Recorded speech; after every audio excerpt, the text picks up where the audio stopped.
اللہ وہی تو ہے جس نے ستونوں کے بغیر آسمان جیسا کہ تم دیکھتے ہو اتنے اونچے بنائے، پھر عرش پر جلوہ افروز ہوا اور سورج اور چاند کو کام میں لگا دیا۔ ہر ایک میعاد معین تک گردش کر رہا ہے۔ وہی دنیا کے کاموں کا انتظام کرتا ہے۔ اس طرح وہ اپنی آیتیں کھول کھول کر بیان کرتا ہے کہ تم اپنے پروردگار کے روبرو جانے کا یقین کرو۔ اور وہی ہے جس نے زمین کو پھیلایا اور اس میں پہاڑ اور دریا پیدا کیے اور ہر طرح کے میووں کی دو دو قسمیں بنائیں۔ وہی رات کو دن کا لباس پہناتا ہے۔ غور کرنے والوں کے لیے اس میں بہت سی نشانیاں ہیں۔ اور زمین میں کئی طرح کے قطعات ہیں ایک دوسرے سے ملے ہوئے، اور انگور کے باغ اور کھیتی اور کھجور کے درخت۔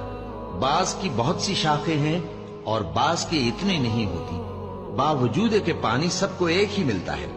اور ہم بعض میووں کو بعض پر لذت میں فضیلت دیتی ہیں۔